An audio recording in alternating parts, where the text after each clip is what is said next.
how AI is impacting, either positive or negative. Like, what is your experience? AI, I mean, it's been around. ChatGPT and those tools have been around for a number of years now, and we've been steadily incorporating them into our business. I don't think that, AI is going to take anyone's jobs or anything. It's really about augmenting the skill set for everybody. Live like a CEO. Welcome to our another brand new episode of Live Like a CEO. You already know that in this podcast, we invite C-suite executives to talk about their personal life, their business life, and how they manage it. And also, the modern technology, latest challenges, how they handle it, all those kind of things. So without further delay, let me invite my good friend, Ted Lau. He is the CEO of Ballistic Art.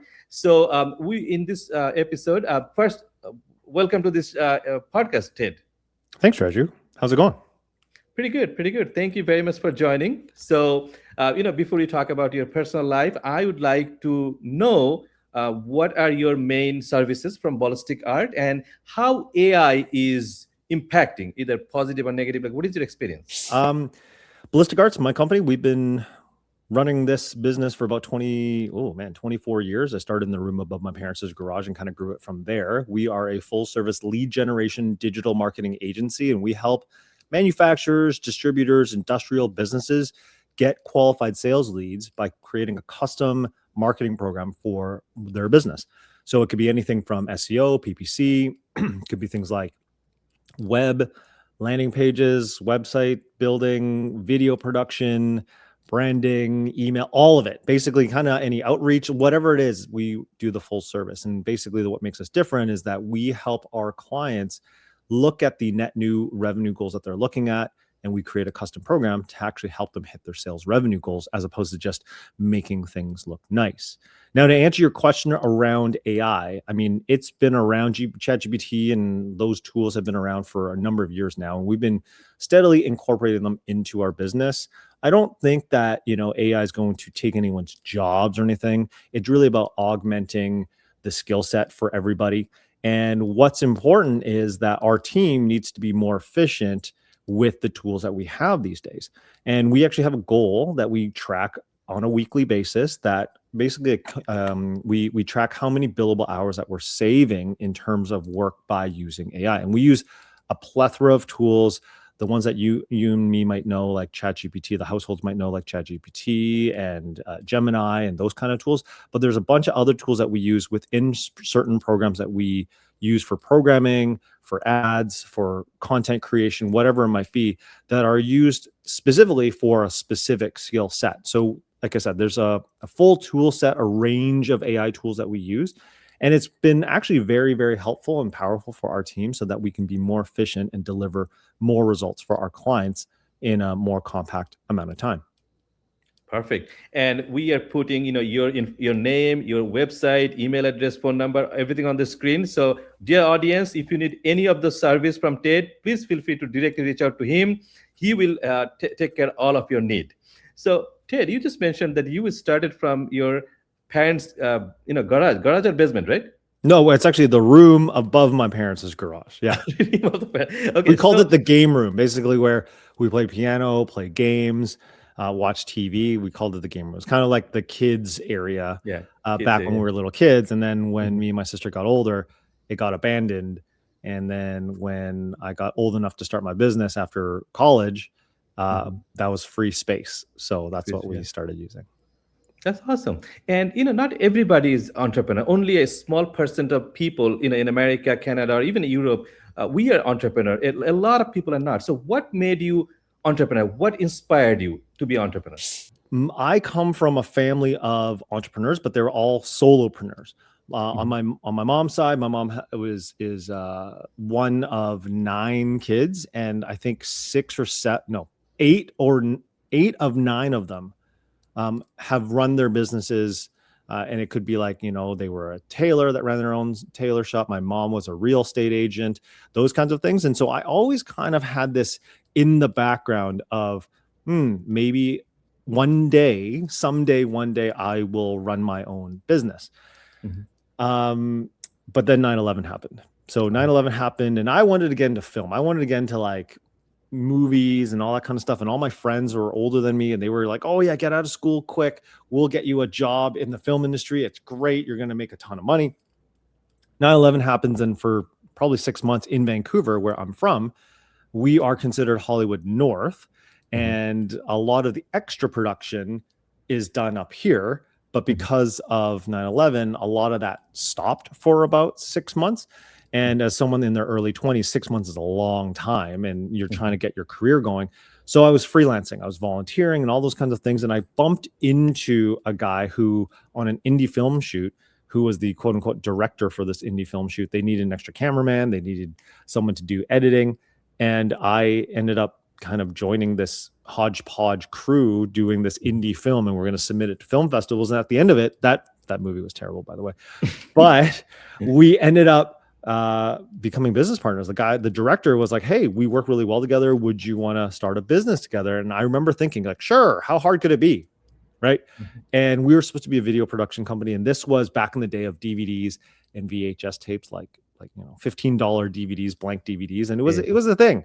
And we needed to really hustle. And the first, I want to say 18 months, I basically made less than a Starbucks barista, right? And you're just hustling, yellow pages, cold calling, and all that kind of stuff to make it go. And eventually, you just kind of keep going, and people start realizing, oh, this kid, you can do it on budget, on time, and it kind of ended up working. What was funny also was we were supposed to be a video production company, but again, VHS, DVDs, and TVs were these huge TVs back then, like these CRT TVs that are 400 or 500 pounds. I'm calling the local mom and pop shop, like real estate agents, restaurants, plumbers. I'm like, do you need a video? And these people, like, this is before internet, and so like people were before websites anyway. And these people were like, we don't even have a TV in our business. Like, no, I don't need a video, but I noticed you have a really nice brochure. Can you help me design a nice brochure for my business? And we're like hungry in our 20s, and we're like, yeah, we can. And we just kind of, one thing led to another, and started, we're now doing graphic design. And then from there, it was like, oh, hey, we actually need some help on websites, because these web things are not going away. Could you help with a website? And I'm like, thinking in my head, like, I'm a video production company, but okay, all right, I guess I'm doing websites. And so we started becoming a full service shop, trying to kind of get in where we fit in, and slowly built it up from there. It wasn't perfect, and I mean, nothing is in life, but through a lot of blood, tears, and sweat, here we are 24 years later. Wow. So you mentioned that both of your parents are like an entrepreneur, especially solopreneur. So those whose parents are not entrepreneur, do you have any tips for them how to start their first business? Yeah, I mean, let me clarify. So my mother's side, everyone was an entrepreneur. On my dad's side, most of them worked for companies, for government. My dad worked for a big bank, one of the biggest banks in the world. He was like an IT guy, like just IT help desk kind of dude. Yeah. And so I had two paths in front of me. I had two paths, like I could get the 9 to 5, like the safe thing that my dad and his side of the family did, or I could pursue working on my own. And it really, when I was younger, it was more the opportunity presented itself, but it was a percolating thought in my head that, you know what, one day, I'll probably run my own business. Like but I thought it was going to be like in my 40s kind of thing, in my 50s, when I got some quote unquote experience. Yeah. And to answer your question, I think it's not necessarily needing to have a parent that's an entrepreneur to be an entrepreneur. My mother never wanted me to run my own business. I remember, like, I was like, oh, you're a real estate agent. Wouldn't you like maybe I could do that? She's like, no, you don't want to do it. You don't want to. And so she was not very encouraging around me running my own business, because she knew how difficult it was, right? Like, especially with a real estate agent, you're making what your commissions are. And if that month is slow, you're not making money. Right? Yeah. So it was a lot higher risk. But a few years ago, I had some business some real business challenges, and I was speaking to a professional psychologist about my situation. And one of the exercises he got me to do, because I was like thinking like maybe I should give up, like I don't know, like it was really, really bad. This was like 6-7 years ago now. And the therapist was like, well, you should interview people in your life that's known you before you were an entrepreneur and after, and see what they have to say. And I'm like, not many people that I know in my life knew me prior, because I was in my early 20s. They didn't know me prior to. So like one of the few people that I interviewed was my dad. And I asked my dad, like, hey dad, like when I was growing up, did you ever think that I was going to be an entrepreneur? And this is no joke. My father responds with, well, not really, but I knew you couldn't work for somebody.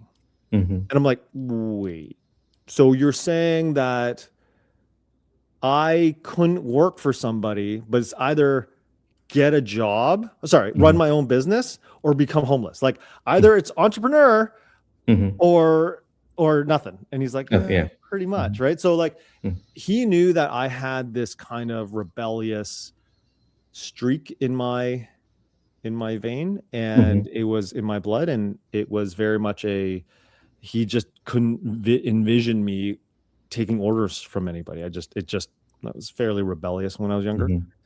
And I think that's what it is. So I think a lot of folks dream about, being an entrepreneur would be great. No, there's a lot of headache and challenges and all that kind of stuff. It takes a special somebody, right? We're kind of, you and I, Reggie, we're weirdos, right? Like, because like you got to be able to embrace risk, rejection, all those kinds of things. But you also have this inherent belief that you can do things better and make a change in your life, in your world, in your community. And I think that's the difference. And it doesn't matter if you have the upbringing or not. It's going to be inherently in you, whether or not you do it. Got it. And a lot of entrepreneur parents, they want their children to be entrepreneur too. And some of them, they encourage them to start business as early as high school, some even earlier. So you as an entrepreneur, like if you have kids, I have a daughter. Will you encourage them? And if you, and how early you will encourage them to start business? Well, someone told me when I was, so our daughter is 16 now. So she's a 16-year-old girl. She's going to go see Twice tonight. It's a Korean girl pop band, K-pop band. Okay. So entrepreneurship is not anywhere really close to her mind. But I remember when we had Charlotte, her name's Charlotte, very young, like when she was very young. And I remember a seasoned parent, I asked like, hey, what do I do? Like any tips? And he's like, you know what, no matter what you do, you're going to screw up your kid. Like that's just flat, like doesn't matter, because like they have their own opinions. They have their own view of life. You have your own view of life. And as much as I would love for her to become an entrepreneur, her life is her own. And in my mind, look, you can be very successful in any walks of life. My father did say this once upon a time when I was younger. When I was a young kid, I used to watch Sesame Street. That's how I learned English growing up. My parents are immigrants. We spoke Cantonese at home. So I watched a lot of Sesame Street. And this one video of Sesame Street, they had this guy showing like, oh, this is my job. And his job, he was a garbage man. And he got to push buttons and made sounds, and he's collecting all this. I like Oscar the Grouch. And I told my parents when I was a little kid that when I grow up, I want to be a garbage man. And my parents laughed, right? But that became a running joke in my household, that my father was like, look, you can do whatever you want. You can even be a garbage man. If you're good at it, you're going to make a ton of money. And quite frankly, some of the richest people I know are in waste management, right? So it's not like it doesn't matter if like there are big executives that work for companies. Like think about the executives that work at Apple or, you know, Broadcom or I don't know, Nike. They make a ton of money. You don't need to be an entrepreneur to do that. Now, there are pros and cons, give or take, and we can talk about that in a later discussion if you like. But I don't have a desire to necessarily push my kid to go, she must pursue entrepreneurship. It'd be nice, but it takes a special animal and it takes something. And I don't know. I don't know if she has what it takes to do that. She'll find her passion when the time comes. And I just hope that whatever she does, she finds meaning and purpose in it. Perfect. We will talk more about your personal life, business life, and other things. But before that, we are taking a very short break. Dear audience, please stay with us. We'll be right back within like probably 30 seconds. Live like a CEO. Starting a podcast or looking to make yours more powerful? Make sure it's heard, not lost in the noise. Managing recording, editing, publishing, and promotion can be overwhelming. That's where Kulna Technologies' 360-degree podcast service comes in. We handle everything from recording to producing to publishing, so your podcast always sounds top tier. You focus on the message, while we repurpose, stream, and promote it across every platform. Want a true 360-degree podcast service without the tech stress? Launch your podcast with Kulna Tech today and let your voice reach the world. Live like a CEO. Welcome back after our short break. We were talking with Ted Lau. He's the CEO of Ballistic Arts. He does all kind of digital marketing, lead generation, web design, video graphic design. All of his information is on the screen. Please reach out to him if you need any help. So Ted, we were talking about your daughter, whether she wants to be entrepreneur or not. Now I have some question for you. So do you have any personal hobby that has nothing to do with business, but that hobby actually helped you in your business? Yeah, I mean, when I think hobby, when you say hobby, I think like a guy doing like widget woodworking or something like that. And I don't necessarily have that, but I do have particular interests. One, I love cooking. So this past holiday season, as I talked about earlier in the episode, we come from a large extended family. So I have a large extended family. My wife also has a large extended family, and we are lucky enough to have a place that we can host a lot of gatherings for family. So this holiday season, we had 4 dinners. Each dinner had at least, I think, 20 people at dinner, and I cooked the whole time. So I enjoy cooking.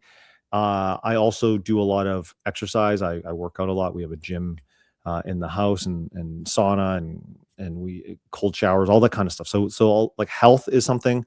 I do a lot of reading. Football. I am a Patriots fan, so hopefully that didn't. I know you're in Baltimore, but it's too bad, so sad y'all didn't make it and lost your head coach. But hey, these things happen. And whiskey and stuff like that. Like I have some interest. But to answer your question about how does that relate to my entrepreneurial experience, I think of the word creativity. So my business is a creative agency. I started this business hands on keyboard, making the videos, filming, doing the editing, doing the graphic design work, the motion graphics. I actually tried to apply to art school, but being an immigrant child, art school was not really something. Yeah. But I did apply, and I was very late, and I didn't get in. I was very lazy about it, but I didn't get into art school. But I was artistic, and so that was my kind of where I hung my ego and identity.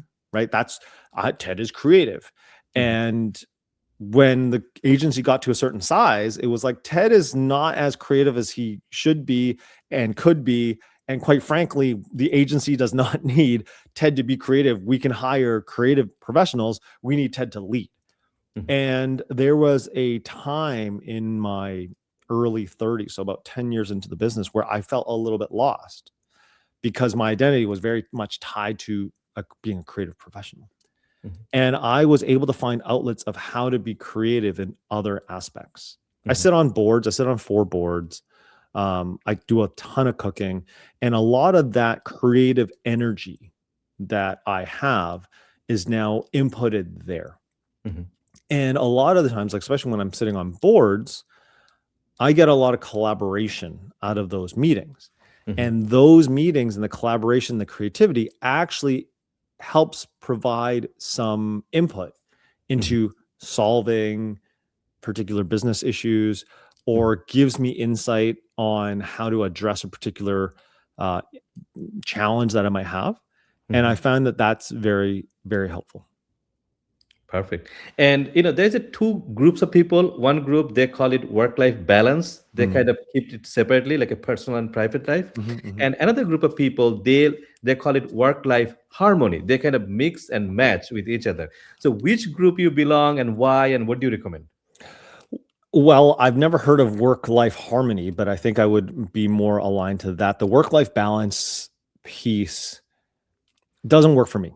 It didn't really work for me. I took a program. I'm not going to name the program because they promoted a lot of these things called free days. Like you're going to have so much time on your business and then time away, and you don't think about business at all. And it was too rigid, and I felt guilty if I wasn't taking time off. But I felt guilty when I was taking time off and not focusing on the business. And I would rather, like you called it, work-life harmony, where I'm able to incorporate different aspects and different times of day to do different things. I have been in business long enough that I have the liberty kind of control my schedule as to like do what I want to do. And I have, like a lot of entrepreneurs have crazy schedules. I was up this morning at 3:30 or 4 in the morning, and started exercising. And well, actually, I woke up because I was brainstorming about business and board stuff. And then I was like, well, I'm up anyway. So I started working out, and then I'm doing a podcast, and it's like, 9:30 in the morning. And I'm probably going to be done by 3 today, and then go off and have lunch and food with friends. So I think it's about the freedom aspect of being able, if you're able to, I'm very lucky to get to this stage that I more or less can control whatever I do at whatever time. So it's more about, what am I interested in? What am I interested in? Where are my goals? And what can I do to get my goals done in the 24 hours that I have? I don't really think of it as work, right? Like I love what I do. And so everything I do is just living life. Perfect. So is there any specific lesson that you learned from your business life, like your professional life, that you applied to your personal life and you got some sort of profit, like some sort of benefit? Yeah, I think a little bit of both. So in work, running a business, you deal with all sorts of challenges, right? From lawsuits, the tax man coming after you, cash flow problems, you name it. Like just tons of different staff issues, angry clients, people yelling back and forth, all that kind of stuff. And that has developed me with a much thicker skin that I think a lot of like the regular day-to-day inconveniences don't really even register. And I'll tell you this. So on top of being creative and rebellious, I didn't take a lot of BS from people growing up as a kid. Okay. So I might have gotten into my fair share of fights growing up as a kid. And granted, I grew up in the 80s and 90s, and it was a very different time and blah, blah, blah. But, got into a few scraps in my day. Yeah. Okay. And I remember this was fairly early on in my business. I think I was still in my 20s. And I was driving a friend through a parking lot in the mall. And this other gentleman kind of cut the corner and almost hit my car, like coming out of the parkade. And I honked at him. And just to not like be angry, just like, you're about to hit my car, like alert. And again, I'm in my 20s. And this gentleman, I'll say loosely gentleman, gets out of his car and starts yelling at me and spits on my car, like big, like hawk and loogie.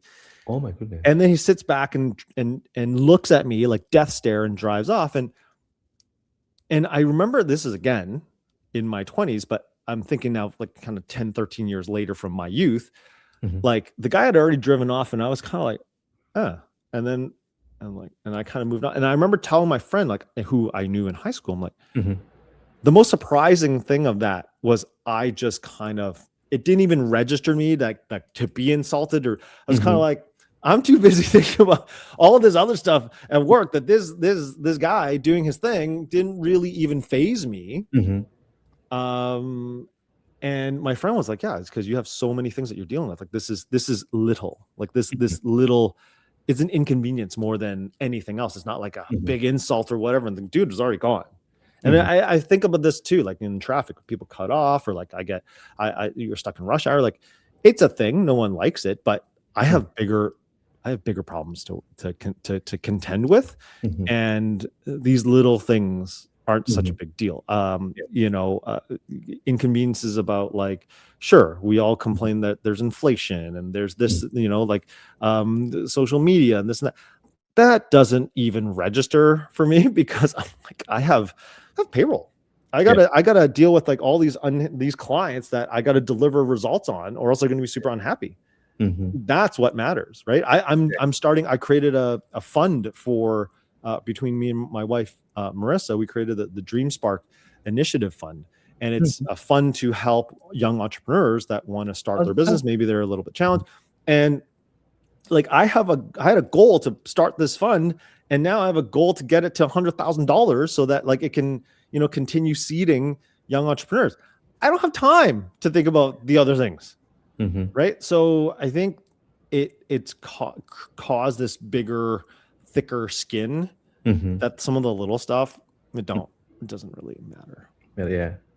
Now the opposite thing, like, did you learn anything from your personal life, like your family life, that you applied in your business and you really got some success? Oh yeah. So, I learn a lot from my wife, who's now my business partner, but she's much more thoughtful. I can be pretty like on the cuff, just bang, bang, bang, start talking. Yeah. And she takes time to kind of process things before speaking. And she's a lot more patient. Whereas I'm kind of I'll just jump in. Yeah. And I don't know, maybe I'm getting old or whatever. Like I'll give you, for instance, I had this just happened maybe a couple months ago. So my team is fully remote. We all work from home. Yeah. And we had this client who's a significant client. We enjoy working with them, and they are very much in their way of doing things. This client comes into the meeting. Me and some of my staff are in the meeting, and he is upset. Like it was probably one of the more challenging conversations that we had in 2025. And normally I would be like the first one to jump in because I'm, energetic and it's my company. But for whatever reason, I decided to hold back. Just let the guy talk, and then let's see how my team handle this, as opposed to jumping in and rescuing, which I normally would do. And it actually gave my client more confidence in my team. And then it gave my team more confidence in themselves, that they felt like I could trust them more. Yeah. Now, it's not to say that I'm doing this all the time, but it has helped just by taking a beat. And that's something that I learned from I don't know, my wife. I have a coach that I've had for many years, and just, I don't know, but I kind of learn from all aspects, right? It's not just personal and it's also like I used to do martial arts for a long time. As part of your hobbies you're talking about, I don't do it anymore, so I didn't bring it up, but I used to do Hapkido. I'm talking about harmony. It means harmonious way. Hap is harmony, do, Kido is the way, air, the chi in the way. Anyway, my Hapkido master, I would always be very impatient about trying to accomplish a particular spin kick or a particular throw or a particular lock to tap someone out. And I get frustrated. I was already a black belt by then, but I get frustrated if I didn't perfect that technique. And he's like, I just taught it to you. Like, you can't perfect it. Like, it's been a week. Like, you can't perfect it in a week. But I was always very in a hurry to master things. and he would be like, Teda, he's Korean, old Korean guy. Mhm. Teda, life is long, Yeah. right? And I'm like, in the West, life is short. Sure. Yeah. But in the East, the perception is life is long. And there's a saying, if you've lived life well, Mhm. you only need to live life once. Once. Yeah. And that's kind of what I'm trying to take from life right now in just my journey. Perfect. We are at the end of this podcast. So my last question that I asked all my guests. So please provide 3 tips for young entrepreneurs so that they can be successful in their journey. 3 tips. Well, don't give up, but adjust. Meaning your idea might be brilliant, but the market might not be ready for it. So get in where you fit in, kind of adjust as you go. And not to say don't ever pursue that goal, but the market might want something else. And if the market will lead you to eventually kind of where it wants to go. And if you're able to then build some momentum, you're going to be able to get to that goal. Might not be right away, but that kind of don't give up, but adjust is one. Remember the smell of the roses is another. Like as I said, very much in a hurry in life a lot of the time when I was younger. And I think having a child, starting a family really helped me understand, hey, there's more to this than, making money. Cause that's kind of unless you're Elon Musk, that like you're never going to reach the top. Right. Yeah. Like you can be Taylor Swift. There's a graph that I saw, like Taylor Swift's wealth at like $2 billion. And then like whatever Elon Musk has, like the regular person is like not even a pixel on the screen. But so you're doing it for yourself. So don't kill yourself and smell the roses. And the last one, gratitude is probably the one that I live a lot. I meditate and those kinds of things. And look, you're not going to hit every milestone and goal. But if you can practice mindfulness and patience and resiliency, and then be able to bottle that up with gratitude of like, look how far I've gone, and acknowledge yourself for where you've gotten to right now. And Tony Robbins has a story about like, oh, you think you had a bad day, like you were at work and you were stuck in traffic and it took you an hour longer to get home. And you're like, that was you got yelled at right at work and you got stuck in traffic. That was terrible. But then you get into a car accident. Oh, okay. Well, does the yelling at work matter as much? Okay. Then you get home and you're worried about being yelled at and you've crashed your car. You come home and your wife or your partner says, I'm leaving you. Well, does the car crash or the yelling at work matter as much anymore? And then the doctor calls you and says, you have stage 4 terminal cancer and you have a month to live. Does the wife leaving, car crash, or the job issue really matter, right? So it's about being grateful of what you have now. Even being grateful, like I'm grateful. I have a lot of white hair now, I guess, but I have hair, right? That's something to be grateful for. A lot of people don't. Right. I live in a place that's not getting shelled right now. That's a good thing. My daughter and my wife can live freely and walk freely, and my daughter can go to school. Those are wins. And sometimes and I'm guilty of this too. We forget that these things that we take for granted didn't exist even 100 years ago, 150 years ago. The fact that you and I are talking in other parts of the world, right? Yeah. With this technology is amazing. Exactly. So take a moment, be grateful for where you are, and having the ability to get to where you're going to go. Yeah, perfect. That's very powerful, very powerful. Ted, thank you so much. I really appreciate you joining in this podcast. You have a wonderful rest of your day. Thank you, Raju. Be well. Bye, everybody.